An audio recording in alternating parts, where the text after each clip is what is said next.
Hello students, welcome back to MD sir official channel. And आज का video बहुत ही special होने वाला है उन स्टूडेंट्स के लिए जो इस साल एसएससी एग्जामिनेशन में अपीयर होने वाले हैं। तो इस वीडियो में मैं आप लोगों को कंप्लीट सॉल्यूशन देने वाला हूं अलजेब्रा क्वेश्चन पेपर का, जो कि मार्च 2022 में ऑलरेडी आ चुका है। तो चलिए हम लोग स्टार्ट करते हैं, हर एक क्वेश्चन को डिटेल में समझते हैं। लेकिन उससे पहले आप लोगों को एक इंपॉर्टेंट इंफॉर्मेशन याद रखना है जो कि आपके क्वेश्चन पेपर में ऑलरेडी इंडिकेटेड होता है। तो आप यहाँ पे नोट में देख पा रहे हो कि जो नोट पॉइंट 1 है उसमें क्या दिया हुआ है कि ऑल क्वेश्चंस आर कंपलसरी, मतलब आप लोगों को कोई भी क्वेश्चन छोड़ना नहीं है। सेकंड कंडीशन ये है कि use of calculator is not allowed, means आपको कैलकुलेटर यूज नहीं करना एग्जामिनेशन हॉल में। और सेकंड चीज है कि आप लोगों को स्मार्ट वॉच भी लेके नहीं जाना है, ठीक है। थर्ड नंबर ये है कि the numbers to the right of the questions indicate full marks, means जो क्वेश्चन है आपके क्वेश्चन पेपर पे उसके बगल में आप लोगों को उस क्वेश्चन का वेटेज मींस उसका मार्क्स इंडिकेट किया हुआ रहता है। पॉइंट नंबर 4 और 5 में देख रहे हैं यहाँ पे कि जो एमसीक्यूज होता है क्वेश्चन नंबर 1 उसके क्वेश्चन नंबर प्रॉपर लिखना रहता है, और उसके बाद में जो मल्टीपल चॉइस क्वेश्चन जो आपके पास 4 ऑप्शन रहते हैं उसमें से किसी एक को चूज करना है जो कि राइट आंसर है, ठीक है। तो चलिए अब हम लोग क्वेश्चन की ओर बढ़ते हैं। क्वेश्चन इस प्रकार है, Which one is the quadratic equation, है ना, ये क्वेश्चन हमारा है। तो इसमें से किसी एक को सेलेक्ट करना है जो राइट चॉइस है।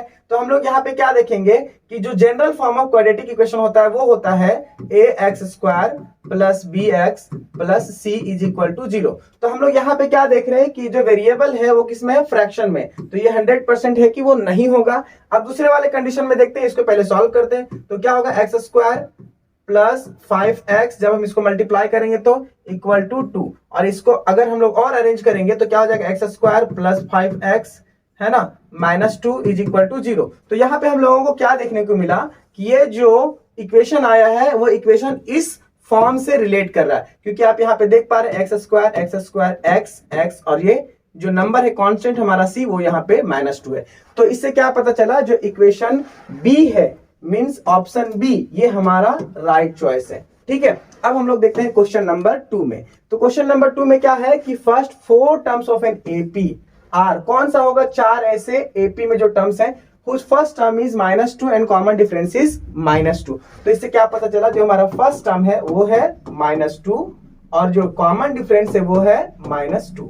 तो सेकेंड टर्म क्या होता है, टर्म 1 प्लस कॉमन डिफरेंस। तो यहाँ पे क्या हो जाएगा, ये तो -2 है फर्स्ट टर्म और ये भी -2 है कॉमन डिफरेंस, तो हो जाएगा यहाँ पे हमारे पास -4, ठीक है। अब हम लोग टर्म 3 को देखेंगे। तो टर्म 3 में क्या है, T2 प्लस कॉमन डिफरेंस। तो T2 कहाँ पे हम लोग को यहाँ मिला है ना, ये वाला हमारा T2 है, ठीक है। तो यहाँ पे हो जाएगा -4 और यहाँ पे -2। तो क्या मालूम पड़ा अपने पास, जो टर्म 3 है वो -6 है। तो यहाँ पे अब चीजों को ध्यान रखना है हमारे पास में कि जो फर्स्ट टर्म है वो सब में -2 है, ठीक है। तो किसी एक को सिलेक्ट डायरेक्टली नहीं कर सकते हैं।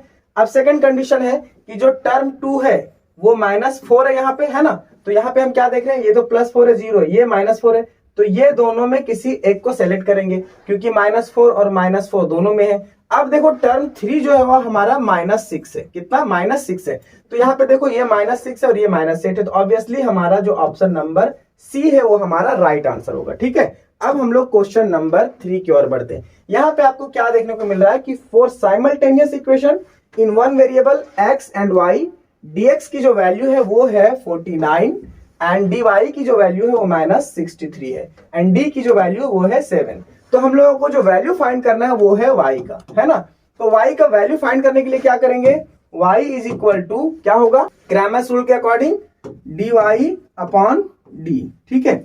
ये हमारा फॉर्मूला हो जाएगा। तो dy की वैल्यू कितना है, -63। तो हम लोग यहाँ पे लिखेंगे -63 डिवाइडेड बाय d की वैल्यू कितना है 7। तो 7 लिखेंगे, 7 1 जा 7, 7 9 जा 63, माइनस में तो माइनस हो जाएगा, ठीक है। तो अब आप लोगों को क्या वैल्यू पता चला y का, -9। अब यहाँ पे -9 चेक करेंगे तो ये वाला जो वैल्यू है हमारा ऑप्शन डी राइट आंसर है, ठीक है। अब हम लोग बढ़ते हैं क्वेश्चन नंबर 4 की ओर। तो which number cannot represent a probability. तो बहुत सिंपल क्वेश्चन है, 1.5 ये नहीं होगा, इसलिए क्योंकि जब भी प्रोबेबिलिटी होता है उसकी मैक्सिमम जो वैल्यू होता है ना वो 1 होता है। 1 से अगर अधिक हो गया तो वो प्रोबेबिलिटी का नंबर कभी भी रिप्रेजेंट नहीं होता है। जो 100% होगा ना उसमें 100% में उसकी जो वैल्यू होगी वो 1 होगा।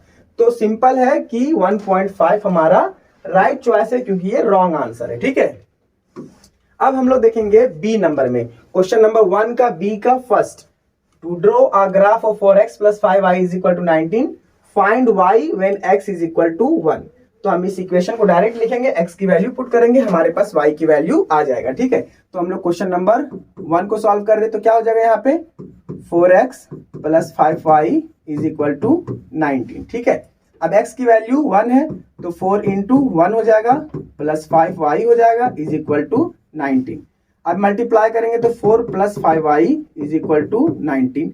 अब इस 4 को हम इस साइड ले जाएंगे तो माइनस में हो जाएगा, तो यहाँ पे क्या बचेगा 5y = 19 - 4। ठीक है, यहाँ पे अगर हम y की वैल्यू डायरेक्ट फाइंड करेंगे तो ये इसको जब माइनस करेंगे तो 15 आएगा और इसको डिवाइड करेंगे तो 5 हो जाएगा। 5 × 1 = 5, 5 × 3 = 15 है ना। तो y की जो वैल्यू आएगा वो कितना हो जाएगा 3, और ये हमारा फाइनल आंसर है। ठीक है, अब हम लोग क्वेश्चन नंबर 2 में देख रहे हैं, इसमें क्या है, क्वेश्चन नंबर 2 को आप थोड़ा ध्यान देना। ठीक है, determine whether 2 is a root of quadratic equation 2m² - 5m = 0 का है या नहीं है। तो हम लोग कैसे पता करेंगे ये रूट है कि नहीं है। तो अगर लेफ्ट साइड का इक्वेशन ये वाला पार्ट और ये वाला पार्ट अगर दोनों बराबर आता है तो ये हमारा इक्वेशन है, अगर नहीं आता है बराबर तो हमारा इक्वेशन का वो रूट नहीं है। ठीक है, तो हम लोग सॉल्व करते हैं, डायरेक्टली वैल्यू पुट करते हैं। तो m की वैल्यू क्या हो जाएगा, हमारा रूट वाला m का स्क्वायर है तो 2 का स्क्वायर हो जाएगा। ठीक है, तो पहले मैं इक्वेशन ही लिख लेता हूं, ज्यादा अच्छा रहेगा। ठीक है, इक्वेशन क्या है 2m² - 5m = 0। ठीक है, तो 2 का स्क्वायर कर देंगे, -5 × 2 = 0। तो यहाँ पे हो जाएगा 2 × 2 = 4। ठीक है, -5 × 2 = 10 = 0। मल्टीप्लाई करेंगे 8 आएगा, -10 है = 0। यहाँ पे -2 आ जाएगा = 0। अब देखो -2 = 0 ऐसा होता है क्या, नहीं होता, इसीलिए ये इक्वल नहीं है। तो देयरफॉर क्या हो जाएगा 2 is not the root of the given equation, है ना, गिवन इक्वेशन का वो रूट नहीं है। ठीक है, इस बात को आपको ध्यान रखना है। अब ये क्लियर हो गया। अब हम लोग आते हैं क्वेश्चन नंबर 3 की तरफ। अब क्वेश्चन नंबर 3 में हम लोग क्या देख रहे हैं कि right the second and third term of an AP which first term is 6 and common difference is -3। तो कौन कौन सा टर्म लिखना है, सेकंड एंड थर्ड। तो सबसे पहले यहाँ पे हम क्वेश्चन नंबर 3 का दिख रहा है आप लोगों को, क्वेश्चन नंबर 3 का सॉल्यूशन कर रहे हैं। तो गिवन में क्या है चीजें हमारे पास, जो फर्स्ट टर्म है वो है 6। ठीक है, और कॉमन डिफरेंस जो है वो हमारे पास है -3। अब हम लोग को फाइंड करना है सेकंड टर्म। तो सेकंड टर्म क्या होता है T2 = first term plus D। तो फर्स्ट टर्म क्या है 6 और D क्या है -3। इसको जब सॉल्व करेंगे क्या आ जाएगा 6 - 3 और फाइनल आंसर आएगा इसका 3। ठीक है, और ये हमारा T2 की वैल्यू है। अब हम लोग फाइंड करते हैं टर्म 3 का एंड T3। तो T3 की जो वैल्यू होता है वो क्या होता है T2 प्लस कॉमन डिफरेंस। यहाँ पे T2 क्या है 3 है और ये -3 हो जाएगा। तो फाइनली जो हमारे पास वैल्यू आएगा T3 का वो हमारा वैल्यू होगा 0। तो फाइनली क्या पता चला कि T2 = 3 एंड T3 = 0। ठीक है, ये आपका फाइनल आंसर होगा। समझ में आ गया आप लोगों को। अब हम लोग आगे बढ़ते हैं क्वेश्चन नंबर 4 की ओर।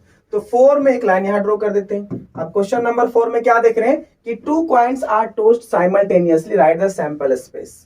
अगर 2 कॉइन को एक साथ फेंकते हैं तो उसके सैंपल स्पेस क्या होंगे। ठीक है, इसे एग्जांपल के तौर पर यहाँ पे हम लोग क्या देख रहे हैं कि सैंपल स्पेस डायरेक्टली लिख रहे हैं ऐसा। ठीक है, तो हम लोग यहाँ पे अगर 2 कॉइन को फेंकेंगे तो फर्स्ट वाले में हेड आ सकता है, दूसरे वाले में भी हेड आ सकता है। ठीक है, फर्स्ट वाले में टेल आ सकता है, दूसरे वाले में भी टेल आ सकता है।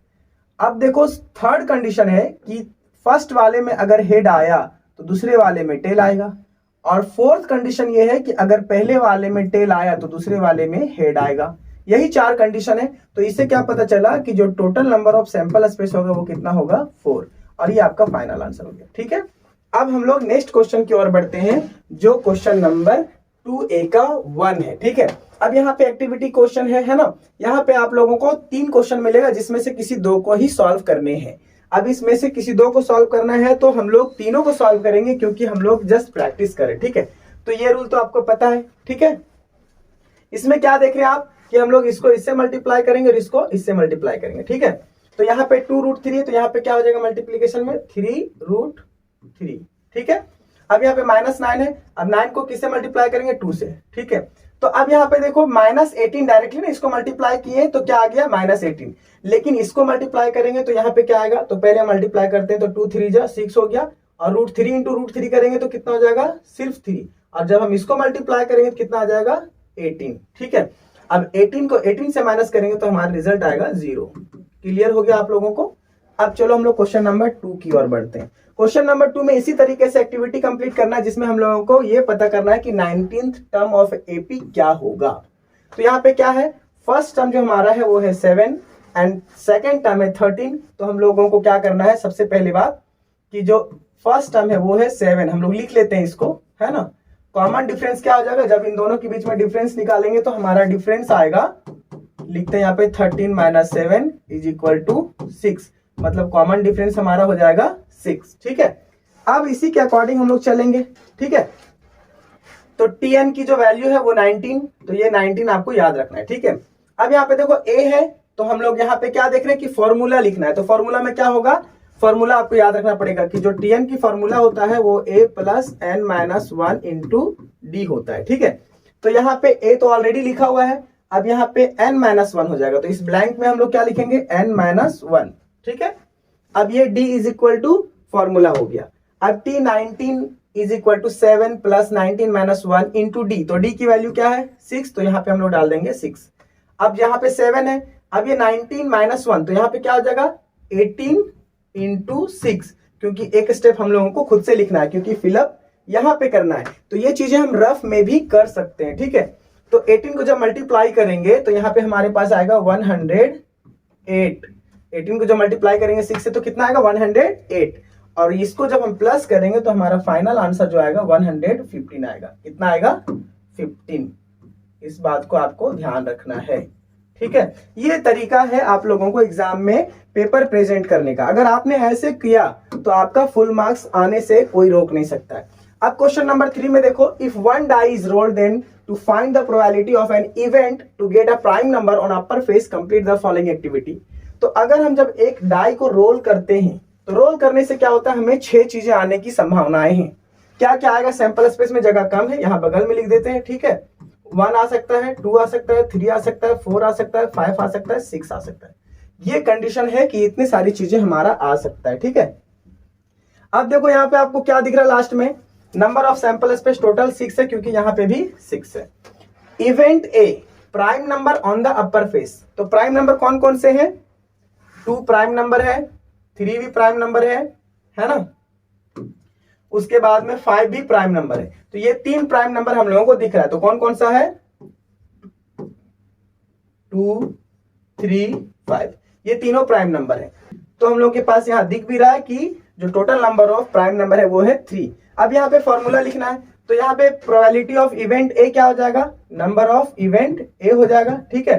अब इसको जब हम फार्मूला के अकॉर्डिंग इसकी वैल्यू पुट करेंगे तो हम लोगों को डायरेक्ट आंसर मिलेगा। तो Na की जो वैल्यू आया ये कितना है 3, तो यहाँ पे क्या हो जाएगा, बगल में लिख देते हैं, जगह कम है इधर क्योंकि सिंगल ब्रैकेट में लिखना है, या फिर इसको हम लोग रफ में भी लिख सकते हैं साइड में, ठीक है। तो यहाँ पे क्या हो जाएगा, Na की वैल्यू कितना है 3, और NS की वैल्यू मतलब सैंपल स्पेस कितना है 6, तो 3 1 जा 3, 3 2 जा 6, तो यहाँ फाइनल आंसर जो हमारा आएगा वो कितना हो जाएगा 1/2, मतलब 50% चांस है कि ये प्राइम नंबर है, ठीक है। तो चलिए हम लोग नेक्स्ट क्वेश्चन की ओर बढ़ते हैं, जो क्वेश्चन नंबर बी है उसका फर्स्ट क्वेश्चन को सॉल्व करेंगे। तो यहाँ पे क्या दिख रहा है आप लोगों को कि to solve the following simultaneous equation by Cramer's rule. तो बहुत सिंपल है कि आप लोगों को क्रैमर्स रूल के अकॉर्डिंग इसको सॉल्व करना है, ठीक है। तो सबसे पहली बात है कि आप लोगों को इसको ABC के फॉर्मेट में पहले रेडी कर लो ताकि आपको कोई कंफ्यूजन ना हो, A1 A2, ठीक है।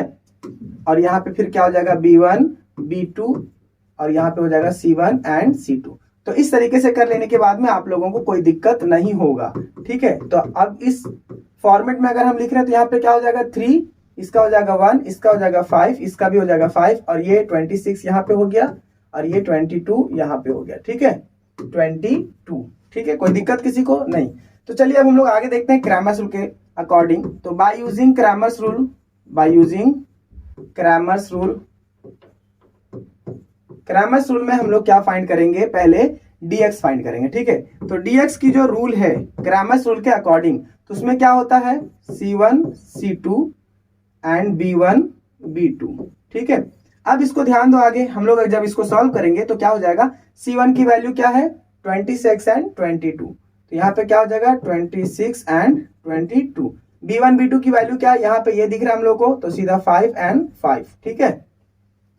जब इसको मल्टीप्लाई करेंगे तो ये हो जाएगा हमारा 130, ठीक है। और जब हम इसको मल्टीप्लाई करेंगे तो क्या हो जाएगा -22 इंटू 5 करेंगे तो 110, और फाइनली जो हमारा आंसर मिलेगा वो हो जाएगा हमारा 20। तो ये dx की वैल्यू हो गया, ठीक है।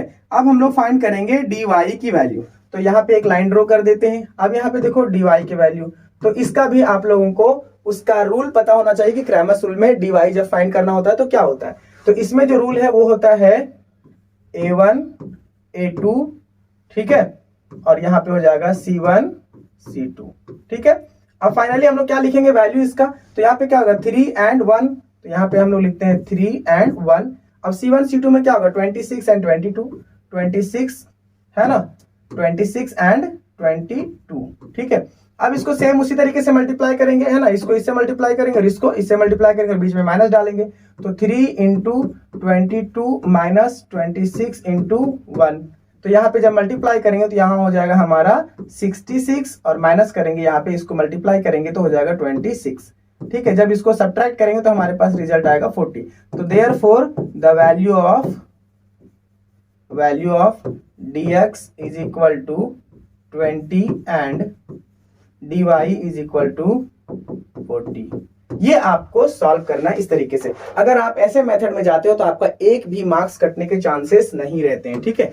अब हम लोग आते हैं नेक्स्ट क्वेश्चन की और इसमें क्या देख पा रहे हैं हम लोग कि a box contain 5 red ball, 8 blue and 3 green pens, है ना। Rutuja wants to pick a pen at random, what is the probability that the pen is blue. तो मान लेते हैं कि जो ऋतुजा ने पेन उठाया है वो ब्लू पेन है, लेकिन उसके लिए हम लोगों को उसके आगे प्रोसेस करना पड़ेगा। तो लेट द सैंपल स्पेस, है ना, sample space of red pen है ना, तो क्या हो जाएगा इसका R1 R2 R3 R4 R5, 5 pen है, तो 5 बार हम लोग इसको सैंपल स्पेस में लिखे हैं। अब दूसरा कंडीशन ये है कि इसी का सेम एज इट इज लिखेंगे, तो 4 ब्लू पेन क्या हो जाएगा सैंपल स्पेस इसका, बोलो, इसका हो जाएगा B1, 8 बार है ना, 8 टाइम्स है, तो B2 B3 B4 B5 B6 B7 और B8, ठीक है। ये हमारा टोटल सैंपल स्पेस हो गया। अब ग्रीन पेन जो है 4 ग्रीन पेन है ना, 4 ग्रीन पेन, ये हो जाएगा सैंपल स्पेस इसका 3 टाइम्स, तो मतलब G1, G2, G3, ये टोटल क्या हो गया सैंपल स्पेस हो गया, ठीक है। जब इस टोटल सैंपल स्पेस में हम लोगों को टोटल सम निकालना रहेगा, मतलब लाइक NS निकालना रहेगा, तो ये सारे सैंपल स्पेस को हम लोग क्या करेंगे ऐड कर देंगे। तो यहाँ पे क्या था 5 सैंपल स्पेस था, प्लस ब्लू में कितना है 8 है, और प्लस ग्रीन में कितना है 3 है, तो टोटल सैंपल स्पेस हमारे पास कितना आया, टोटल 16 आया, ठीक है, टोटल 16। जब इसको ऐड करेंगे तो हमारे पास आ गया result 16। Now let Rutuja pick a blue pen, है ना। अगर ऋतुजा ने ब्लू पेन पिक किया तो व्हाट इज द इवेंट, तो therefore the event will be क्या हो जाएगा NA, ठीक है। और NA इवेंट कितना है 8 टाइम्स है ना। ब्लू पेन का कितना कंडीशन है 8 टाइम्स है, यहाँ पे आपको दिख रहा है 1 2 3 4 5 6 7 8, ठीक है। तो हम लोगों को ये प्रोबेबिलिटी निकालना है कि अगर उसने ब्लू पेन निकाली है तो ब्लू पेन का प्रोबेबिलिटी का क्या क्राइटेरिया, ठीक है। तो हम लोग क्या जानते हैं कि probability of event A that is blue pen is event A upon number of sample space. तो यहाँ पे क्या हो जाएगा टोटल ब्लू पेन कितना था 8 था और टोटल सैंपल स्पेस 16 था। जब इसको कट करेंगे तो कितना आ जाएगा 1/2। तो ये हमारा पॉसिबिलिटीज है कि ब्लू पेन होने का हाफ, ठीक है। तो मतलब 50% चांस है कि वो ब्लू पेन को पिक की है, ठीक है। अब हम लोग आते हैं नेक्स्ट क्वेश्चन की ओर। तो यहाँ पे क्या देख रहे हैं कि find the sum of first n even natural numbers है ना, total n even natural number first add करना है। तो यहाँ पे मान लेते हैं कि let the natural number be, let the even natural number है ना, नेचुरल नंबर नहीं है, सिर्फ इवन नेचुरल नंबर है ना, नंबर बी किस तरीके से होगा, 2 होगा, 4 हो सकता है, 6, 8 ऐसा जाएगा। तो 2 टाइम्स किसी भी नेचुरल नंबर को हम मल्टीप्लाई करेंगे तो वो इवन नेचुरल नंबर ही बनेगा। ठीक है, अब हमारे पास में क्या दिख रहा है कि जो a है मतलब फर्स्ट टर्म है वो कितना है, 2 है। कॉमन डिफरेंस अगर इन दोनों के बीच में हम डिफरेंस निकालेंगे तो कितना हो जाएगा, ये भी 2 हो जाएगा। और जो हमारा लास्ट टर्म है, कौन सा लास्ट टर्म, वो लास्ट टर्म क्या है हमारे पास 2n। तो हम लोग जानते हैं फॉर्मूला के अकॉर्डिंग कि जो टोटल सम अगर हम लोगों को निकालना है तो Sn इज इक्वल टू क्या होता है, n/2 2a plus n minus 1 into D. लेकिन हम लोग इस फॉर्मूला को यूज नहीं करेंगे क्योंकि हमारे पास में लास्ट टर्म भी प्रेजेंट है और फर्स्ट टर्म भी प्रेजेंट है। तो हम लोग इस जगह पे हम लोग इसको कोई अदर फॉर्मूला को यूज करेंगे जिसको हम लोग लिख सकते हैं इस तरीके से n/2 और ये फर्स्ट टर्म है ना प्लस लास्ट टर्म, और ये दोनों को यूज करके हम लोग इजिली निकाल सकते हैं कि टोटल इवन नेचुरल नंबर का सम क्या होगा। तो n/2 हो गया। अब फर्स्ट टर्म क्या है हमारे पास में 2 है तो 2 लिख देंगे, प्लस लास्ट टर्म क्या है हमारे पास में 2n है ना, तो 2n लिख देंगे, यही हमारा होगा रिजल्ट। ठीक है, तो n/2 ऐसा लिख दिए। अब यहाँ पे हमारे पास कॉमन ले सकते हैं दोनों के बीच में, तो 2 कॉमन लेंगे क्या बचेगा 1 प्लस n, और इसको डिवाइड करेंगे तो हमारे पास रिजल्ट में क्या बचेगा, जगह कम है थोड़ा सा इसको इधर बढ़ा के लिखते हैं। ठीक है, तो n बच जाएगा एंड 1 प्लस n, ये हमारा फाइनल रिजल्ट होगा total number of sum of even natural number starting से लेकर के आगे तक का। ठीक है, तो ये हमारा फाइनल आंसर हो गया। अब हम लोग बढ़ते हैं नेक्स्ट क्वेश्चन की ओर में, और नेक्स्ट क्वेश्चन में हम लोग क्या देख रहे हैं कि हमें इसको सॉल्व करना है, जो कि एक क्वाड्रेटिक इक्वेशन है, और सॉल्व करना है इसे फैक्टराइजेशन मेथड से। ठीक है, तो फैक्टराइजेशन मेथड में क्या है, इसको हम लोगों को इससे मल्टीप्लाई करना होता है और एक दूसरे का फैक्टर निकालना है। ठीक है, तो यहाँ पे क्या आ जाएगा 20 का फैक्टर जब हम निकालेंगे तो इसका रिजल्ट में हमारे पास आएगा 5 and 4। ठीक है, तो इसको हम लोग ऐसा ही चलते हैं लिख करके, x² plus 5x minus 4x minus 20 is equal to 0। ठीक है, जब हम इन दोनों के बीच में कॉमन लेंगे तो क्या हो जाएगा x प्लस 5, और इन दोनों के बीच में अगर हम कॉमन लेंगे तो -4 कॉमन ले सकते हैं तो x प्लस 5 हो जाएगा। ठीक है, इक्वल टू 0। अब इन दोनों को देखो यहाँ पे कॉमन चीजें हैं तो यहाँ पे हम इसको बाहर ले लेते हैं, तो x प्लस 5 हो जाएगा, और बचे हुए नंबर्स को लिख देंगे तो x माइनस 4 हो जाएगा इक्वल टू 0। अब इनको क्या करना है, इक्वल टू दोनों के लिए 0 करना है, तो x प्लस 5 इक्वल टू 0, और यहाँ पे क्या हो जाएगा x minus 4 is equal to 0। तो जब इसको सॉल्व करेंगे तो क्या आएगा -5, एंड इसको जब सॉल्व करेंगे तो क्या आ जाएगा 4। तो ये हमारे आंसर्स हो गए। ठीक है, तो हम लोगों को क्या पता चला कि the roots of the equation is -5 and 4। तो फाइनल स्टेटमेंट हम लोग लिख सकते हैं कि the root of the quadratic equation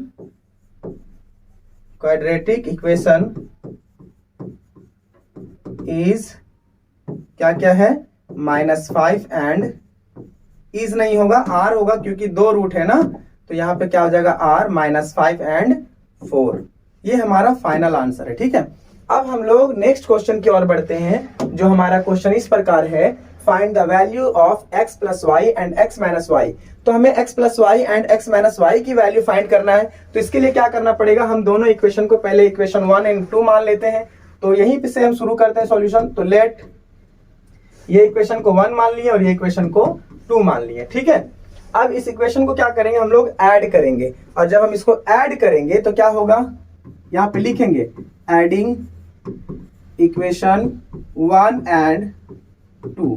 ठीक है, तो इक्वेशन 1 and 2 क्या कर रहे हैं हम लोग, 49x minus 57y is equal to 172, and नीचे है 57x minus 49y is equal to 252। ठीक है, जब इसको ऐड करोगे आप तो क्या होगा, यहाँ पे ऐड करने के बाद में 106 आएगा, और इसको जब ऐड करोगे तो भी 106y आ जाएगा, और यहाँ पे जब ऐड करेंगे तो 224 हो गया, 5 प्लस 7 कितना हो जाएगा, 7 5 12 का 2 हो जाएगा, और यहाँ पे 3 प्लस 1 4 हो जाएगा, है ना, ये आ जाएगा। अब देखो ये दोनों में कॉमन क्या है 106, क्या बच गया x माइनस वाई, ठीक है, इज इक्वल टू 424। अब जब इसको कैंसिल करेंगे ना तो क्या हो जाएगा हमारे पास 4, तो x minus Y is equal to क्या हो जाएगा 4। ये हमारा पहला कंडीशन हो गया, ठीक है। अब हम लोग देखते हैं सेकंड कंडीशन में, अगर हम इसको सब्ट्रैक्ट करते हैं तो सब्ट्रैक्टिंग इक्वेशन 1/2, जब हम इसको सब्ट्रैक्ट करते हैं तो क्या हो जाएगा 49x minus 57 y is equal to 172 and 57x minus 49y, ठीक है, इज इक्वल टू 252। इसको सब्ट्रैक्ट करना, तो जहां पे प्लस है वहां माइनस करेंगे, जहां पे माइनस है वहां पे प्लस कर देंगे। ये माइनस हो जाएगा, ये प्लस हो जाएगा और ये माइनस हो जाएगा। तो चलिए हम लोग इसको सब्ट्रैक्ट करते हैं। तो सब्ट्रैक्ट करने के बाद यहाँ पे हमारे पास जब सब्ट्रैक्शन करेंगे तो क्या मिलेगा -8x, फिर इसको सब्ट्रैक्ट करेंगे तो -8y इज इक्वल टू क्या मिलेगा -80, ठीक है। तो यहाँ पे हम लोग क्या देख रहे हैं कि -8 कॉमन ले सकते हैं, तो -8 कॉमन लेंगे यहाँ पे तो क्या हो जाएगा x plus Y is equal to -80, ठीक है। तो 8 1 जा 8, 8 10 जा 80, ठीक है। ये माइनस और ये माइनस खत्म हो जाएगा तो क्या बचेगा हमारे पास x plus Y is equal to 10। तो क्या हुआ, therefore the value of x plus Y is equal to 10 and x minus Y is equal to 4 हो जाएगा, ठीक है। इसको आपको ध्यान में रखना, ये दो चीजें आपके लिए बहुत इंपॉर्टेंट है। और फाइनली अगर आप चाहो तो स्टेटमेंट लिखो, और स्टेटमेंट लिखने से आपके मार्क्स में और भी इंप्रूवमेंट होने के चांसेस रहते हैं। अब हम लोग आगे की क्वेश्चन को देखेंगे। तो क्वेश्चन नंबर हमारे पास है 3, और इस क्वेश्चन नंबर 3 का ए है जिसमें 1 नंबर जो है उसमें एक्टिविटी बेस्ड क्वेश्चन है, ठीक है। तो यहाँ पे हम लोगों को क्या देखना है कि one of the roots of equation इतना is 3, complete the following activity to find the value of K. मतलब जो रूट है वो 3 है, तो मतलब यहाँ पे क्या हो जाएगा x की वैल्यू हम लोग 3 पुट करेंगे और उसके बाद सॉल्यूशन लाने का कोशिश करेंगे। तो putting x is equal to क्या हो जाएगा, यहाँ पे 3 हो जाएगा। तो k के जगह पे यहाँ पे ब्लैंक है, वहां पे क्या यूज करेंगे 3 यूज करेंगे। तो क्या हो जाएगा हमारे पास फाइनली k तो है ही, 3 का स्क्वायर करेंगे तो कितना हो जाएगा 9 इंटू k करेंगे तो कितना हो जाएगा 9k, ठीक है। और यहाँ पे क्या है ब्लैंक, तो ब्लैंक के मतलब x है ना, तो x की वैल्यू कितना यहाँ पे 3, तो इसको जब मल्टीप्लाई करेंगे तो क्या आ जाएगा -30, ठीक है। अब हम लोगों को आगे देखना है कि 9k इधर ही है, तो इन दोनों को जब सॉल्व करेंगे तो यहाँ पे हमारे पास रिजल्ट आएगा -27, और जब हम इसको इस साइड में लाएंगे जैसे कि यहाँ पे ब्रैकेट दिया हुआ है तो यहाँ पे क्या हो जाएगा हमारा +27, ठीक है। और जब इस +27 को 9 से डिवाइड करेंगे, यहाँ पे रफली आप चेक कर सकते हो 9k है ऐसा, तो 27, ठीक है। तो k की वैल्यू जब हम लोगों को निकालना रहेगा तो 27/9, तो 9 1 जा 9, 9 3 जा 27, तो यहाँ पे k की वैल्यू क्या हो जाएगा 3। तो फाइनल आंसर हमारा क्या हो गया 3। तो कोई कंफ्यूजन नहीं है, बहुत बड़ा क्वेश्चन नहीं था। अब हम लोग नेक्स्ट क्वेश्चन की ओर बढ़ते हैं, क्वेश्चन नंबर 2 है ना। अब क्वेश्चन नंबर 2 में क्या देख रहे हैं, ये भी एक्टिविटी बेस्ड क्वेश्चन है। इसमें क्या बोला है कि a card is drawn random at from a pack of shuffled 52 cards, complete the following activity to find the probability that the card is drawn, ठीक है। तो इवेंट ए में क्या, the card drawn is an ace, ace क्या मतलब एक का है ना, वो 4 होता है, एक का कितना होता है 4 होता है। तो सिंपल आपको याद रखना है कि इवेंट ए में क्या दिख रहा है आप लोगों को, the card drawn is an S, तो यहाँ पे क्या होगा नंबर ऑफ इवेंट कितने हैं 4, ठीक है। अब ये फॉर्मूला क्या होगा इसका, तो फॉर्मूला आपको लिखना पड़ेगा NA/NS। तो टोटल 52 कार्ड से सैंपल स्पेस में, ठीक है, यहाँ पे ऑलरेडी दिया हुआ भी है, और यहाँ पे इवेंट कितना है 4 है, ठीक है। अब यहाँ पे इसको अगर हम सॉल्व करेंगे तो क्या हो जाएगा हमारे रिजल्ट में 4 यहाँ पे डायरेक्टली आप 4 लिख सकते हो क्योंकि इवेंट है ना, तो आप डायरेक्ट ऐसा 4 लिख सकते हो, यहाँ पे इसको लिखने की जरूरत नहीं है। अब जब हम इसको सॉल्व करेंगे तो क्या रिजल्ट आएगा 4 1 जा 4, और यहाँ पे 13 आ जाएगा, तो फाइनली क्या आया 1/13, यही हमारा आंसर होगा, ठीक है। अब इवेंट बी में देखो, the card drawn is a spade, तो स्पेड कार्ड कितना होता है 13 होता है, टोटल 13 होता है। तो NB कितना हो जाएगा यहाँ पे, टोटल नंबर ऑफ इवेंट 13। अब यहाँ पे हम लोगों का फॉर्मूला दिया हुआ है, सिंपली आप याद रखो इस फॉर्मूला के अकॉर्डिंग क्या हो जाएगा NB/NS, ठीक है। तो यहाँ पे टोटल स्पेड कितना हो 13 और टोटल सैंपल स्पेस 52, तो 13 1 जा 13, 13 4 जा 52, तो यहाँ पे ऑलरेडी 4 है नीचे में जो कि ये आपका है ना, ऊपर में क्या हो जाएगा 1 हो जाएगा। तो ये आपका बहुत ही आसान क्वेश्चन है जिसको आप आराम से समझ सकते हैं। अब नेक्स्ट क्वेश्चन में देखते हैं। सॉल्व द फॉलोइंग सब क्वेश्चंस एनी टू। 2 क्वेश्चंस इसमें से सॉल्व करने जो कि टोटल क्वेश्चन नंबर 3 होंगे, ठीक है। और ये क्वेश्चन 3 मार्क्स का वेटेज है इसका। तो यहाँ पे देखो 2 इक्वेशन दिया हुआ है, इन दोनों इक्वेशन को आपको यूज करके एक ऐसा टेबल बनाना है, जो कि मैंने पहले से टेबल बना रखा है क्योंकि वीडियो बहुत बड़ा हो जाएगा। तो इसलिए यहाँ पे आप क्या करना है, सीधा सीधी ये इक्वेशन में वैल्यू पुट करेंगे तो आपको अगर 1 पुट करेंगे तो आपको 2 रिजल्ट मिलेगा, -2 पुट करेंगे अगर x की वैल्यू तो आपको y में 3 मिलेगा। तो मैंने ऐसे ऑलरेडी कर चुका है, मैं डायरेक्टली कोऑर्डिनेट पॉइंट्स लिखता हूँ। तो अगर यहाँ पे 1 और 2 है तो यहाँ पे क्या हो जाएगा 1 और 2, यहाँ पे -2 और 3, यहाँ पे 4 और 1 आ जाएगा, यहाँ पे -5 और 4 आ जाएगा, ठीक है। इसमें क्या हो जाएगा 0 -1, यहाँ पे हो जाएगा 1 -3, यहाँ पे हो जाएगा -1 और 1, यहाँ पे हो जाएगा -2 और 3। तो ये कोऑर्डिनेट पॉइंट्स आपको मिल गया। अब आपको क्या करना है, ऐसे ग्राफ बना लेना है। ग्राफ बनाने का तरीका ये है कि आप लोगों को जो हाईएस्ट नंबर ऑफ मतलब कोऑर्डिनेट पॉइंट्स होगा ना, देखो यहाँ पे -5 है और यहाँ पे क्या दिख रहा है आप लोगों को, कुछ बड़ा नंबर है नहीं, 3 है, यहाँ पे 4 है, ठीक है। तो 4 तक का टारगेट लेके चलो। तो यहाँ पे आप लोगों को स्केल का यूज करना है। तो स्केल का यूज यहाँ पे देखो, डिजिटल स्क्रीन पे थोड़ा सा प्रॉब्लम है इसको यूज करने में, क्योंकि हम इसको बोर्ड पे डायरेक्टली ड्रॉ नहीं कर सकते हैं। तो सबसे पहली बात आपको ना कोऑर्डिनेट पॉइंट्स को इंडिकेट करना है। तो पहले में आपको क्या करना है 1 और 2, तो x1 है 2 यहाँ पे हो जाएगा, ठीक है।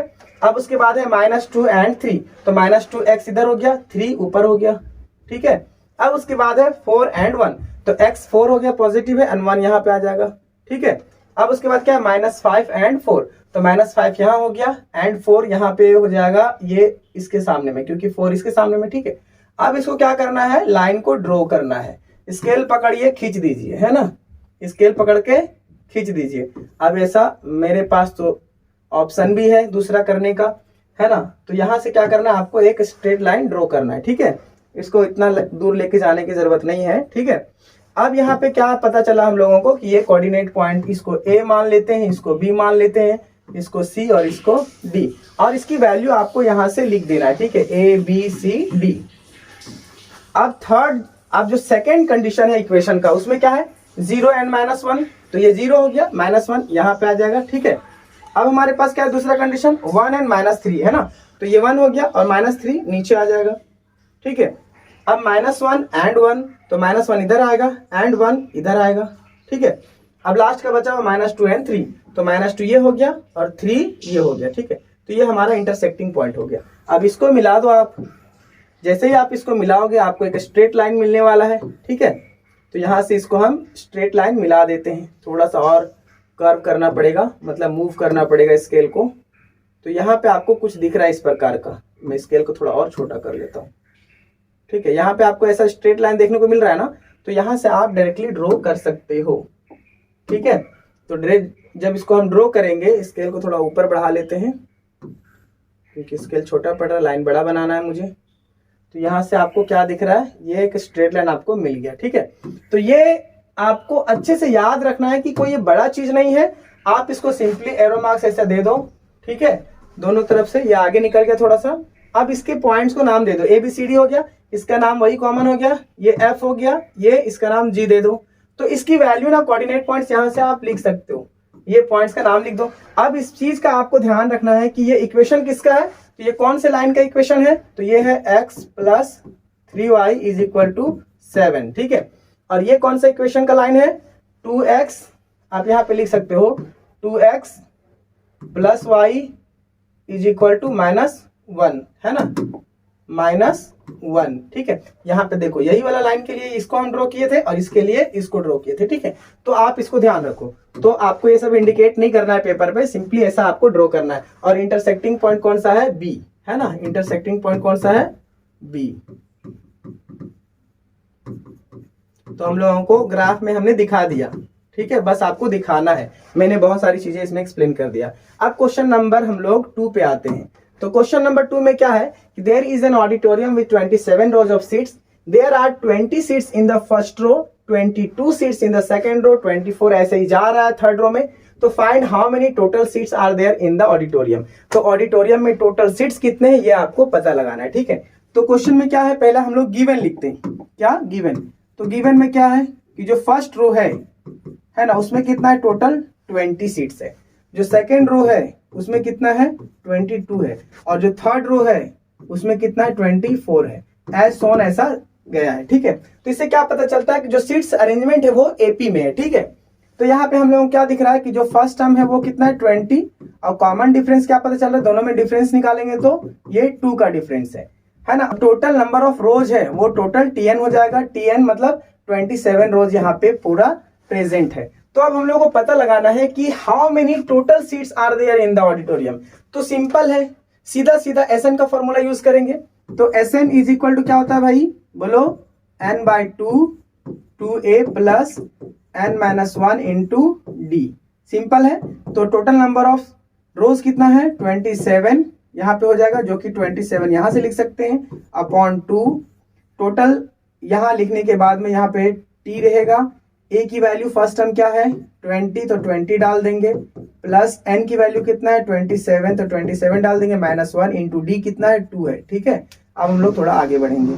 अब हम लोगों को क्या करना है 27/2 ब्रैकेट में हम लोग लिखेंगे 20 इंटू 2 कितना हो जाएगा 40, प्लस इसको जब माइनस करेंगे तो 26 हो जाएगा, और मल्टीप्लाई कर देंगे 2 से। ठीक है, अब यहाँ पे क्या हो जाएगा 27/2, फिर यहाँ पे हो जाएगा 40 प्लस 52, मल्टीप्लाई करने के बाद ये आएगा 52।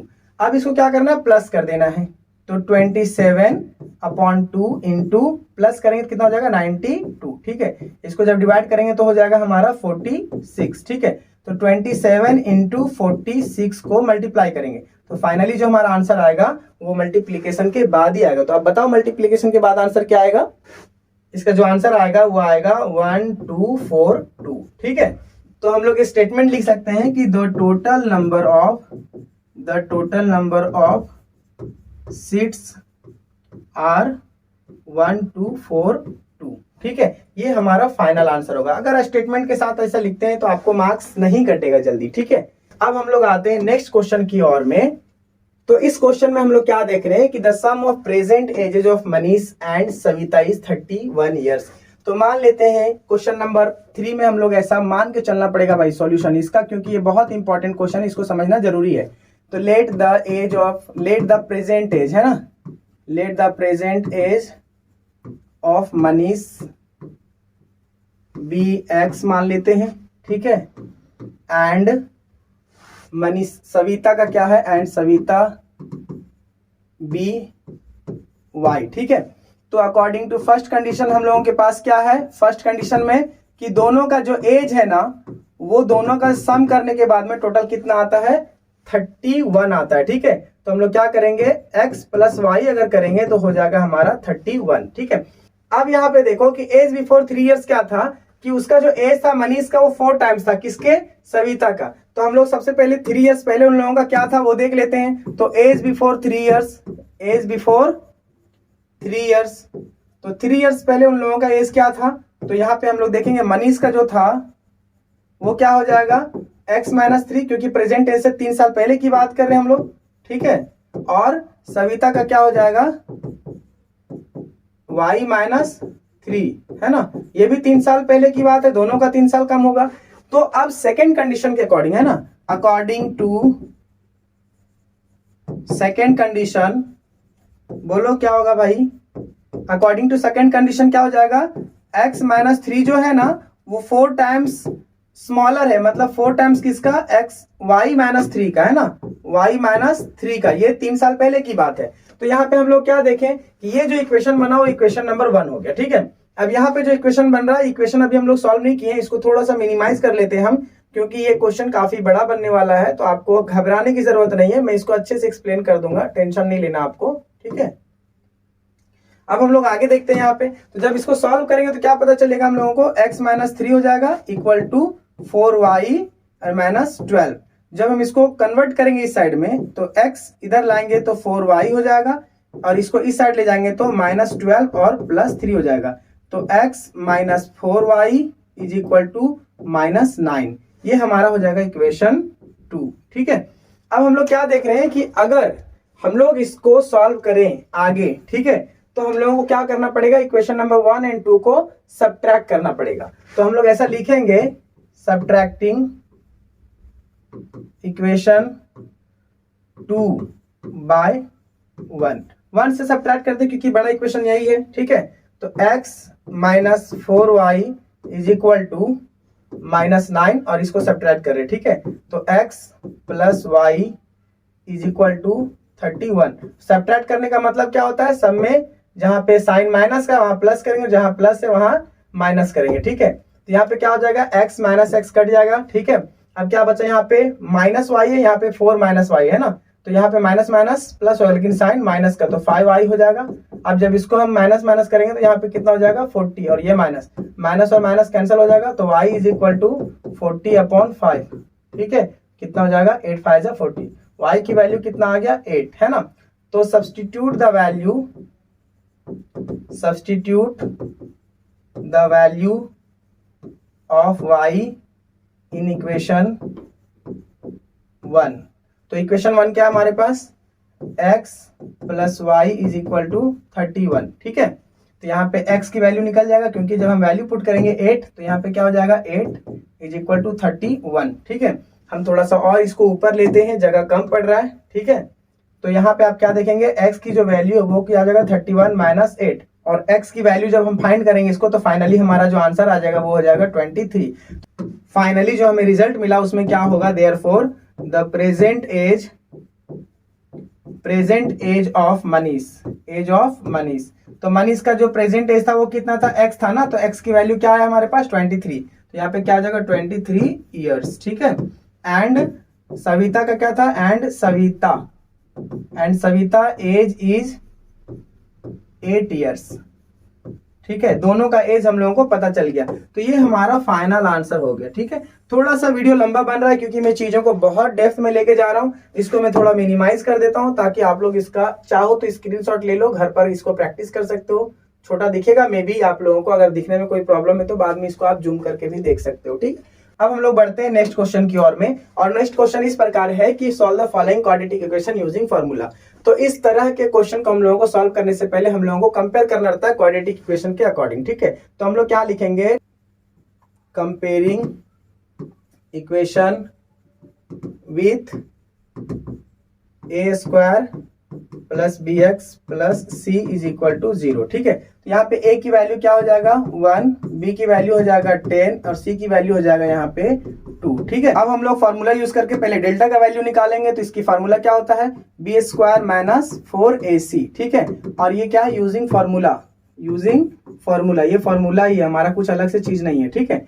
b का वैल्यू 10 है तो यहाँ पे 10 स्क्वायर हो जाएगा, माइनस 4 है, a की वैल्यू 1 है तो 1 डाल देंगे, c की वैल्यू 2 है तो 2 डाल देंगे, 10 10 जा 100 हो जाएगा यहाँ पे, माइनस 4 इंटू 1 तो 4 1 जा 4, 4 2 जा 8, तो कितना हो जाएगा 8 हो जाएगा। टोटल अगर माइनस करेंगे तो यहाँ पर रिजल्ट आएगा हमारा 92, ठीक है। इतना आपको ध्यान में रखना है। अब इसके बाद में क्या बोला, फॉर्मूला यूज करना है। देयरफॉर क्या हो जाएगा, x is equal to minus B plus minus root under B square minus 4ac upon 2a, ठीक है। ये आपको याद रखना है फॉर्मूला को। अगर आपने इस फॉर्मूला को याद किया तो आपको आसानी से सब वैल्यू मिल जाएगा, ठीक है। तो माइनस बी मतलब बी की वैल्यू निकालना, तो ये हो जाएगा मेरा -10 और यहाँ पे प्लस माइनस है प्लस हो जाएगा, ठीक है। और बी स्क्वायर माइनस 4ac मतलब बी स्क्वायर माइनस 4ac, इसकी वैल्यू जो आया वो कितना आया है 92, ठीक है। तो यहाँ पे कितना हो जाएगा 92, और 2 इंटू 1 है मतलब 2 इंटू 1 करेंगे तो कितना हो जाएगा, सीधा सीधा 2 ही होगा, ठीक है। अब हम लोग आगे बढ़ते हैं थोड़ा सा, है ना। तो यहाँ पे क्या देख रहे हैं कि -10 है प्लस माइनस, तो इसके अंदर का कुछ ऐसे हम लोग नंबर को बाहर करेंगे जो कि रूट के अकॉर्डिंग हमारा ब्रेक डाउन हो जाएगा, ठीक है। तो यहाँ पे कितना हो जाएगा -10 प्लस माइनस 2 हो जाएगा, और अंडर रूट बाहर हो जाएगा, हमारे यहाँ पे 13 हो जाएगा, ठीक है। और नीचे में हमारा रहेगा 2। अब इन दोनों में हम लोग क्या करेंगे, कॉमन ले लेंगे, तो कॉमन लेंगे तो 2 हो जाएगा, है ना। अब यहाँ पे -5 बचेगा, plus minus only under root 13 बचेगा, ठीक है। और नीचे डिवाइडेड बाय 2 है, तो इस 2 को और 2 को कैंसिल कर दो, तो क्या बचेगा अपने पास में -5 प्लस माइनस रूट अंडर 13। तो हमारे पास में 2 रूट बचेगा, एक बार प्लस वाला होगा और एक बार माइनस वाला। तो देयरफॉर क्या हो जाएगा हमारे पास, द 2 रूट्स आर, क्या हो जाएगा बोलो, इसका ये हो जाएगा -5 plus root under 13 and -5 minus root under 13, ठीक है। यही आपका फाइनल आंसर होगा। और ये फाइनल आंसर आपके लिए पूरा मार्क्स देने का काम करेगा। ठीक है, तो हम थोड़ा सा इसको मिनिमाइज करते हैं क्योंकि फिर भी आप लोगों को ये प्रॉब्लम कर सकता है। तो आप यहाँ से इसको क्या करो, एक बार चेक कर लो ताकि आप लोगों को आसानी हो समझने में। तो चलिए अब हम लोग नेक्स्ट क्वेश्चन की ओर बढ़ते हैं और नेक्स्ट क्वेश्चन में इस प्रकार है कि सॉल्व द फॉलोइंग सब क्वेश्चन एनी टू, मतलब 3 क्वेश्चन है जो कि 4 मार्क्स का क्वेश्चन है, किसी 2 को ही सॉल्व करना है। तो क्वेश्चन को अच्छे से पढ़ना होता है क्योंकि ऐसे क्वेश्चन 4 मार्क्स आपको डुबा सकता है। ठीक है, तो थोड़ा ध्यान दो यहाँ पे। If 460 is divided by a natural number, मतलब जो डिविडेंड है वो है 460, वो एक नेचुरल नंबर से डिवाइड होता है।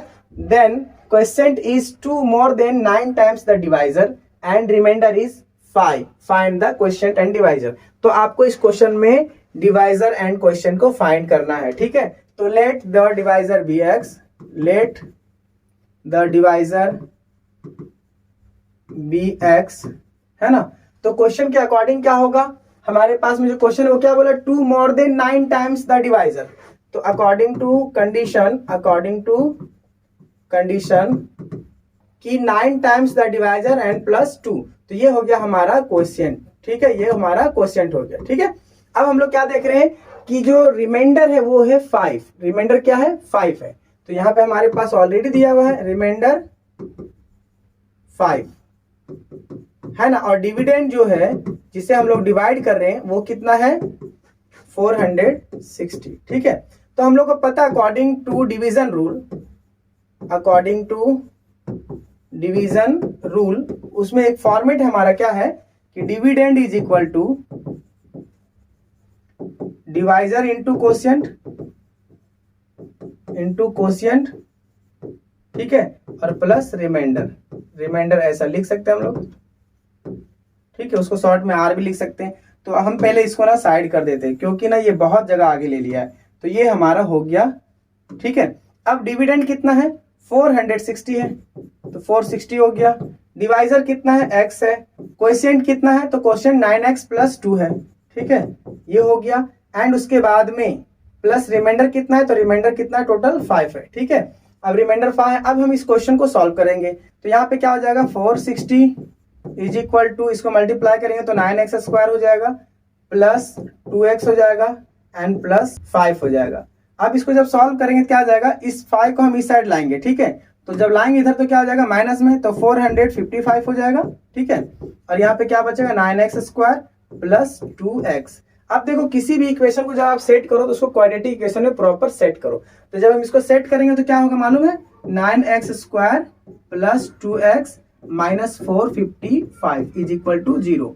ठीक है, ये हमारा इक्वेशन हो गया। अब फैक्टराइजेशन मेथड से हम इसको फैक्टर निकालेंगे, x की वैल्यू निकल जाएगा। ठीक है, तो फैक्टर निकालेंगे तो क्या हो जाएगा 9x स्क्वायर प्लस 2x, तो माइनस 455 इज इक्वल टू 0। अब हम इसको इससे मल्टीप्लाई करेंगे, जब हम इसको मल्टीप्लाई करेंगे तो रिजल्ट क्या आएगा 4095, और जब इसका फैक्टर निकालेंगे तो क्या हो जाएगा 65 एंड 63। ठीक है, तो यहाँ पे हम लोग क्या करेंगे फैक्टर लिख देंगे डायरेक्ट। तो 9x स्क्वायर, अब यहाँ पे हो जाएगा माइनस 63x, ठीक है 63x प्लस 65x। अब इसको हम थोड़ा सा साइड कर देते हैं, आपको इसको याद रखने की जरूरत है। ठीक है, अभी मैं साइड नहीं करता हूँ, पूरा इधर सेटअप लगा देता हूँ इसका कहीं और, ये चीज आप ध्यान में रखना। मैं इसको रेड पेन से इंडिकेट कर देता हूँ। ठीक है, अब आप लोगों को यहाँ से फैक्टर निकालना है। तो फैक्टर क्या निकालेंगे, यहाँ पे माइनस 455 है इक्वल टू 0। ठीक है, अब इसका जब हम कॉमन लेंगे तो कितना आ जाएगा 9x कॉमन हो जाएगा, तो क्या बचेगा सिर्फ x बचेगा, और 9 7 जा 63। यहाँ पे क्या कॉमन लेंगे 65, तो अगर हम प्लस 65 कॉमन लेते हो तो यहाँ पे x माइनस 7 बचेगा। ठीक है, इक्वल टू 0। अब देखो यहाँ पे 2 कॉमन नंबर है x माइनस 7, तो इसको हम लोग कॉमन ले लेते हैं, तो x माइनस 7 हो जाएगा। ठीक है, और यहाँ पे क्या हो जाएगा nx प्लस 65। ठीक है, इक्वल टू 0। अब हम इसको सॉल्व करेंगे तो क्या हो जाएगा x minus 7 is equal to 0 and 9x plus 65 is equal to 0। ठीक है, अब हम इसको फाइनली जब x की वैल्यू निकालेंगे तो हो जाएगा हमारा ये 7, और यहाँ पे अगर हम x की वैल्यू डायरेक्ट निकालेंगे तो माइनस 65 अपॉन 9। ठीक है, ये हमारा रिजल्ट आएगा। तो फाइनली हम लोग ने यहाँ पे क्या देखा कि जो 460 है is divided by natural number, natural number. Hence हम लोगों को क्या पता चला कि कोएफिशिएंट जो होगा, है ना, coefficient can not be negative. तो कोएफिशिएंट जब नेगेटिव होगा ही नहीं तो ये वाला हमारा ऑप्शन गलत है, ये हमारा नहीं होगा। तो देयरफॉर क्या हो जाएगा, x की जो वैल्यू होगा वो हमारा 7 हो जाएगा। ठीक है, अब थोड़ा सा हमको स्क्रीन और बढ़ाना पड़ेगा क्योंकि क्वेश्चन ही कुछ इस तरीके से है ना। तो मैं एक बार इस मिनिमाइज कर दूंगा पूरा तरह से ताकि आप लोगों को सॉल्यूशन में आसान हो जाएगा। ठीक है, तो यहाँ पे हम लोगों को साफ पता चल गया कि जो डिवाइजर होगा, है ना, डिवाइजर होगा वो कितना होगा, 7 होगा, क्योंकि हमारा डिवाइजर कितना था, हमने मान के चला था डिवाइजर, मैं इसको आपको दिखा देता हूं। डिवाइजर हमारा कितना था, x था, तो x की वैल्यू हमारा क्या हो जाएगा, 7, क्योंकि हमारा x की जो वैल्यू आया वो 7 है। ठीक है, अब हम लोग थोड़ा और आगे ऊपर बढ़ते हैं। तो डिवाइजर के बाद में हमारे पास क्या निकालना है, क्वोशिएंट। तो क्वोशिएंट में मैंने क्या बोला यहाँ पे कि 9x प्लस 2 है, कितना, 9x प्लस 2। तो यहाँ पे क्वोशिएंट में क्या फाइंड करेंगे, बोलिए, 9x प्लस 2। तो x की वैल्यू कितना है, 7, तो 9 इंटू 7 प्लस 2। ठीक है, तो 9 7 जा 63 एंड प्लस 2 कितना हो जाएगा, 65। ठीक है, तो फाइनली हम लोगों को क्या रिजल्ट मिला, इधर ब्रैकेट में मैं लिख देता हूं, उसके नीचे भी आप चाहो तो लिख सकते हो, है ना। Therefore quotient is equal to 65 and divisor is equal to, ऊपर नीचे हो गया, आप दोनों को कैसे भी लिख सकते हो। तो डिवाइजर कितना हो गया, 7, और ये हमारा फाइनल आंसर हो गया। ठीक है, आपको कोई प्रॉब्लम नहीं हुआ होगा समझने में, अगर प्रॉब्लम हुआ तो एक बार फिर से आप इसी वीडियो को रिपीट देखो। ठीक है, किधर और जाने की जरूरत नहीं है, मैंने कोशिश किया कि पूरा 100% मैं आप लोगों को दे दूं। आप इसका स्क्रीनशॉट ले लो, मैंने क्वेश्चन को मिनिमाइज कर दिया, इसका सॉल्यूशन भी आपके पास अवेलेबल है। ठीक है, तो आप यहाँ से एग्जैक्ट देख सकते हो कि ये टोटल एंड कंप्लीट सॉल्यूशन इस क्वेश्चन का। अब हम लोग बढ़ते हैं नेक्स्ट क्वेश्चन की और। नेक्स्ट क्वेश्चन इस प्रकार के हैं कि if the 9th term of an AP is 0 then prove that 29th term is double the 19th term. ठीक है, कितना सिंपल क्वेश्चन है। तो यहाँ पे हम लोग क्या जानते हैं कि जो tn होता है, हियर tn जो होता है वो क्या होता है, a plus n minus 1 into D. ठीक है, तो यहाँ पे जो 9th टर्म है वो क्या है, 0 है। ठीक है ना, तो यहाँ पे क्या हो जाएगा, t9 is equal to A plus 9 हो जाएगा यहाँ पे माइनस 1 इंटू डी। तो डी को ऐसा ही एज इट इज रहने देते हैं। तो t9 यहाँ पे क्या हो जाएगा, a प्लस, इसको माइनस करेंगे तो 8d, है ना। और इससे क्या पता चला कि अकॉर्डिंग टू कंडीशन में ये है कि t9 टर्म जो है ना वो क्या है, 0। तो देयरफॉर क्या हो जाएगा, a प्लस 8d जो है वो भी क्या होगा, 0 होगा। इस पॉइंट को आप रिमार्क कर लो, ठीक है, ताकि आप लोगों को आगे प्रॉब्लम नहीं होगा। अब यहाँ पे क्या हो जाएगा, t19। तो t19 क्या है यहाँ पे, a plus 19 minus 1 into D. तो यहाँ पे क्या हो जाएगा, a प्लस, इसको माइनस करेंगे तो क्या हो जाएगा 18 इंटू डी। तो यहाँ पे इसको हम एक तरीके से और लिख सकते हैं, a plus 8d plus 10d, है ना। तो क्या हो जाएगा, ये मिल करके 0 प्लस 10d, है ना। तो क्या आ जाएगा फाइनली हमारे पास में 10d किसका हो जाएगा, ये टर्म 19 का हो जाएगा। ठीक है, अब हम लोग देखेंगे टर्म 29 का। तो t29 इज इक्वल टू क्या हो जाएगा, a plus 29 minus 1 into D. यहाँ पे क्या हो जाएगा, a प्लस 28 इंटू डी हो जाएगा। ठीक है, इसको थोड़ा और ब्रेक कर सकते हैं हम लोग, है ना। तो a plus 8d plus 20d, तो ये पूरा मिलके क्या हो जाएगा, 0 प्लस 20d। तो यहाँ पे ये हो गया 29th टर्म का। तो यहाँ पे क्या देख रहे हैं हम लोग कि जो हियर t19 जो है वो क्या है, 10d है, और t29 है वो क्या है, 20d है। तो हम अगर इसको इक्वेशन 1 मान लेते हैं एंड इसको इक्वेशन 2 मान लेते हैं, तो by 1 and 2 29th term is double of 19th term. ठीक है, 19th टर्म। तो ये हमारा फाइनल आंसर हो गया। आप इसको बहुत आसानी से समझ सकते हैं। तो चलिए अब हम लोग नेक्स्ट क्वेश्चन की ओर बढ़ते हैं, और हमारा नेक्स्ट क्वेश्चन इस प्रकार है, जो क्वेश्चन नंबर 3 है कि the perimeter of N isosceles triangle is 24 centimetre, the length of its congruent side is 13 centimetre, less than twice the length of its base. यही चीजें आपको याद रखना है। ठीक है, तो पेरीमीटर गिवन है हमारे पास में, तो यहाँ पे पहले क्या लिखेंगे, गिवन पेरीमीटर कितना है, पेरीमीटर 24 सेंटीमीटर है। अब थोड़ा सा लैंग्वेज पे ध्यान दो कि the length of congruent sides is 13 centimetre less than twice the length of its base. तो मान लेते हैं कि let the length of base of isosceles triangle है ना, आइसोसेलेस ट्रायंगल x है, ठीक है। अगर ये x है तो क्या होगा कंडीशन में, देखो 13 centimetre less than twice the length of its base. तो इस कंडीशन के अकॉर्डिंग हम लोग क्या बोलेंगे, अकॉर्डिंग टू कंडीशन क्या है, लेंथ ऑफ कॉन्ग्रेंट साइड, जो बराबर का साइड है ना, तो लेंथ ऑफ कॉन्ग्रेंट साइड क्या हो जाएगा हमारा 2x माइनस 1/3, मतलब ये हो गया हमारा सेंटीमीटर, ठीक है। Twice the sides 13 less than twice the length of its base, तो लेंथ ऑफ बेस कितना है 2x हो जाएगा, और माइनस है ना, लेस मींस क्या होता है कम, मतलब माइनस, ठीक है। तो ये हमारा कंडीशन आ गया। तो हमें क्या पता चला कि लेंथ ऑफ कॉन्ग्रेंट साइड ये हो गया और हमारा बेस ये हो गया। तो पेरीमीटर का मतलब क्या होता है, total sum of the sides of triangle. तो देयरफॉर यहाँ पे हम लोग लिख सकते हैं finally here perimeter is equal to क्या होता है, perimeter is equal to length of all side, length of all side है ना, सम कर देंगे ना, क्या करेंगे सम करेंगे, तो sum of length of all sides. तो यहाँ पे पेरीमीटर दिया हुआ है 24, ठीक है। अब यहाँ पे लेंथ ऑफ ऑल साइड्स क्या हो जाएगा, एक बार तो x हो जाएगा प्लस, अब 2 टाइम्स इसको ऐड करेंगे तो 2x minus 13 plus 2x minus 13, क्योंकि ये कॉन्ग्रेंट साइड का है ना, ये कॉन्ग्रेंट साइड है, तो ध्यान रखना आप इस बात को। तो इसको जब ऐड करेंगे तो क्या आ जाएगा x 2x प्लस 2x, तो यहाँ पे हो जाएगा 5x, और ये माइनस 13 माइनस 26 हो जाएगा, ठीक है। तो ये माइनस 26 इधर आ जाएगा, ठीक है। तो जैसा ही ये इधर आएगा तो अपना साइन चेंज करेगा, तो यहाँ पे 24 लिख देते हैं। तो अब यहाँ पे क्या हो जाएगा 24 प्लस 26, तो यहाँ पे क्या बच जाएगा, दोनों में से सिर्फ 5x बच जाएगा, ठीक है। मैं थोड़ा सा इसको इधर लिख देता हूँ क्योंकि यहाँ पे स्पेस कम है। तो ये हो जाएगा हमारा 50 इज इक्वल टू 5x, ठीक है। और जब हम लोग इसको x की वैल्यू निकालेंगे तो क्या हो जाएगा हमारा 10, कितना आ जाएगा 10, तो बेस कितना हो गया ये x, ठीक है।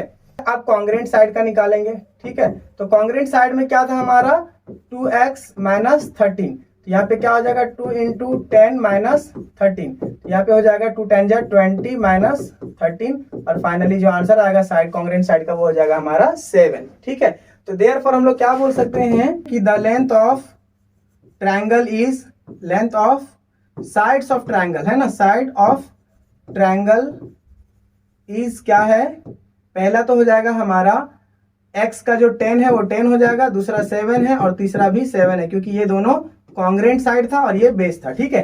तो ये हमारा सॉल्यूशन हो गया कंप्लीट। अब हम इसको भी थोड़ा सा मिनिमाइज करते हैं क्योंकि रिकॉर्डिंग के टाइम पे थोड़ा सा इश्यू आता है, कैमरा इधर उधर हिल जाता है, और मेरे पास कोई दूसरा सपोर्टर है नहीं कि मैं दूसरे के सपोर्ट से बना सकूं वीडियो। और फाइनली मैंने इस तरीके का वीडियो आप लोगों के तैयार कर रहा हूं, ठीक है। तो चलिए अब हम लोग नेक्स्ट क्वेश्चन की ओर बढ़ते हैं, और नेक्स्ट क्वेश्चन में इस प्रकार है, क्वेश्चन नंबर 5, जो क्वेश्चन नंबर 5 का 1 नंबर क्वेश्चन है वो क्या है, a bag contains 8 red balls and some blue balls, 1 ball is drawn at random from the bag, if ratio probability of getting red ball and blue ball is 2:5, then find the number of blue balls. तो simple याद रखो आपका कि number of red balls तो है लेकिन blue balls नहीं है। तो मान लेते हैं कि let the number of blue balls, let the number of blue ball be x, blue ball be x, ठीक है। तो सैंपल स्पेस क्या हो जाएगा है ना, and sample space of red balls कितना है, रेड बॉल है हमारे पास में 8, तो टोटल सैंपल स्पेस, तो नंबर ऑफ सैंपल स्पेस क्या हो जाएगा 8 प्लस x, ठीक है। इस बात को आपको ध्यान रखना है। 1 ball is drawn at random from the bag, if the ratio of probability getting red ball and blue ball is 2:5, ठीक है। तो अकॉर्डिंग टू कंडीशन आपको क्या करना है, रेशियो किसका बोल रहा है, red ball and blue ball. तो आपको ध्यान देना है कि पहले आपको according to condition red ball ऊपर लिखना है उसका रेशियो, है ना, उसके बाद नीचे ब्लू बॉल का, ठीक है। तो यहाँ पे मैंने सिर्फ इंडिकेशन के लिए, बाकी का न्यूमेरिकल्स में हम इसको सॉल्व ऐसे नहीं करेंगे, ठीक है। तो चलिए हम लोग न्यूमेरिकल्स कैसे सॉल्व करेंगे वो देखते हैं। तो रेड बॉल हमारे पास, उसका टोटल नंबर हमारे पास क्या है रेड बॉल का 8 है ना, तो हम लोग यहाँ पे क्या लिखेंगे, रेड बॉल का 8 लिखेंगे। उसके बाद हम लोगों के पास में है ब्लू बॉल, तो ब्लू बॉल में हम लोग क्या लिखेंगे, x लिखेंगे।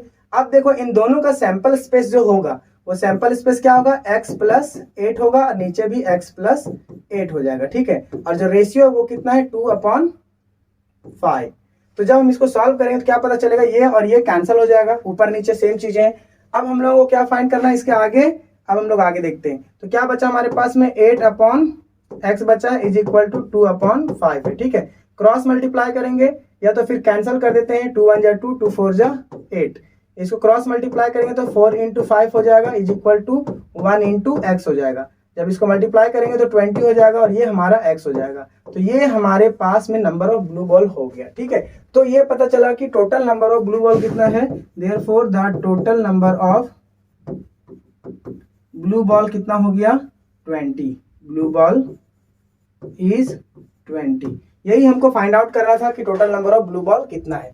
तो चलिए हम लोग नेक्स्ट क्वेश्चन की ओर बढ़ते हैं, और नेक्स्ट क्वेश्चन में इस प्रकार है कि measures of angle of a triangle are in AP. सारे एंगल का जो मेजरमेंट है ट्रायंगल का वो एपी में है, तो उसके स्मॉलेस्ट एंगल जो है ना वो 5 टाइम्स ऑफ कॉमन डिफरेंस है ना। Find the measure of all angles of a triangle. तो मान लेते हैं कि let the angle of a triangle be, let the angle of triangle है ना, ट्रायंगल बी क्या हो जाएगा, पहला नंबर में उसका कंडीशन है ए होगा, दूसरा वाला ए प्लस डी होगा, और तीसरा वाला ए प्लस 2d होगा, क्योंकि ये एपी में है, ठीक है। अब हम लोग यहाँ पे क्या जानते हैं कि वी नो दैट, क्या जानते हैं बोलो, we know that sum of all angle of a triangle है ना, sum of all angle of a triangle क्या होता है 180 डिग्री होता है, ठीक है। तो यहां से बहुत इजीली फाइंड कर सकते हैं, ये तीनों एंगल है ना, तो तीनों एंगल को ऐड करेंगे तो a plus D plus a plus 2d is equal to क्या हो जाएगा 180, ठीक है। ये अलग नंबर है, ये अलग नंबर है, और ये अलग नंबर है। अब यहाँ पे क्या देखो 1 2 3 कितने टाइम्स है 3 टाइम्स, 2 + 1 कितना हो जाएगा 3d इज इक्वल टू 180। अब इन दोनों में से कॉमन लेंगे तो क्या हो जाएगा 3, तो यहाँ बचेगा a प्लस डी। अब वहां पे हम लोग क्या देख रहे हैं 180, तो 3 1 जा 3, 3 6 जा 18, तो यहाँ पे कितना हो जाएगा 16। तो a प्लस डी कितना हो जाएगा यहाँ पे 60। ये हमारा फर्स्ट इक्वेशन हो गया। इसके बाद हम लोग क्या देखेंगे कि अकॉर्डिंग टू कंडीशन है ना, अकॉर्डिंग टू कंडीशन में क्या बोला है कि जो फर्स्ट टर्म है वो क्या है 5 टाइम्स कॉमन डिफरेंस है, मतलब a की जो वैल्यू वो 5d है, ठीक है। तो हम लोग इक्वेशन नंबर 1 में पुट कर सकते हैं d की वैल्यू है ना, a की वैल्यू, यहाँ पे क्या हो जाएगा put the value of a in equation number 1, ठीक है। तो यहाँ पे क्या हमारा इक्वेशन a plus D is equal to 60। तो a की वैल्यू कितना है 5d, तो यहाँ पे क्या बोलेंगे हम लोग 5d plus d is equal to 60। तो यहाँ पे टोटल d कितना हो गया 6 इज इक्वल टू 60। तो 6 1 जा 6, 6 10 जा 60। तो यहाँ पे d की जो वैल्यू आएगा वो कितना हो जाएगा 10, ठीक है। अब फर्स्ट हम लोग इजी निकाल सकते हैं है ना, तो put d is equal to 10 है ना, d is equal to 10 in equation 2। तो यहाँ पे क्या हो जाएगा a is equal to 5 into 10, तो a इज इक्वल टू कितना हो गया 50 है ना। अब हम लोगों को थोड़ा सा और आगे बढ़ना पड़ेगा, क्योंकि मैं स्क्रीन को थोड़ा और ऊपर लेता हूं, क्वेश्चन में हम कुछ और सोचते हैं और निकलता कुछ और है। तो ये a की वैल्यू मतलब फर्स्ट टर्म हो गया। अब सेकंड टर्म में क्या है a प्लस डी है ना, तो सेकंड टर्म ये हो गया। तो सेकंड टर्म में क्या हमारे पास है a प्लस डी, तो a की वैल्यू कितना है 50 और d की वैल्यू कितना है हमारे पास में, d का वैल्यू आ गया हमारा 10, तो कितना हो जाएगा 60, ठीक है। अब हमारा थर्ड टर्म जो है वो क्या होगा a प्लस 2d, ठीक है। तो यहाँ पे क्या हो जाएगा a की वैल्यू कितना है 50 प्लस 2 इंटू 10, तो रिजल्ट में क्या आएगा हमारे पास में 50 प्लस 20, तो इक्वल टू करेंगे तो कितना हो जाएगा 70। तो इस बात को आपको याद रखना है मैं इसको थोड़ा मिनिमाइज कर देता हूं ताकि आप लोगों को और भी अच्छे से समझ में आ जाए। जरूरत पड़े तो आप स्क्रीनशॉट भी इसका ले सकते हो, ठीक है। और फाइनली हमारे पास यहाँ पे क्या आया, hence the angles of triangle are, क्या हो जाएगा, पहला तो आया 50 जो कि a की वैल्यू था, ठीक है। यहां से हम लोगों को 50 मिला, a प्लस डी हमारा सेकेंड टर्म था, है ना। कौन सा टर्म था, t2 था, और t3 हमारा कितना आया 70, यह जगह 60 एंड फाइनली 70। ये हमारा फाइनल आंसर हुआ। और ये इस तरीके से हमारा 2022 मंथ ऑफ मार्च का जो अलजेब्रा क्वेश्चन पेपर था उसका कंप्लीट सॉल्यूशन आप लोगों को मैंने दे दिया है। तो आप इस वीडियो को एकदम ध्यान से समझो, अच्छे से इसको कंसंट्रेट करके सुनो, नोटबुक लाओ, पेन लाओ, प्रैक्टिस करो। और इस तरीके से आप अगर क्वेश्चन को सॉल्व करोगे अपने बोर्ड के टाइम पे, अगर आप इस तरीके से अपने पेपर में सारी चीजें प्रेजेंट करोगे तो आप लोगों को मार्क्स काटने के चांसेस नहीं होंगे। तो ये आपका डिटेल एक्सप्लेनेशन था 2022 ऑफ मंथ ऑफ मार्च के क्वेश्चन पेपर का, जो कि अलजेब्रा का था। तो चलिए, मैं उम्मीद करता हूं कि आप लोगों को ये वीडियो अच्छा लगा होगा। अगर अच्छा लगा है तो आप ज्यादा से ज्यादा अपने फ्रेंड्स को रिकमेंड करें ताकि वो भी अपने एग्जामिनेशन में बेस्ट परफॉर्मेंस दे पाए, और इसका मुझे अपार खुशी होगा। तो चलिए, मैं आप लोगों से मिलता हूं एक नए वीडियो के साथ में, जिसमें आप लोगों को मिलेगा क्वेश्चन पेपर ऑफ अलजेब्रा का सॉल्यूशन मार्च 2003 का। तब तक के लिए जय हिंद।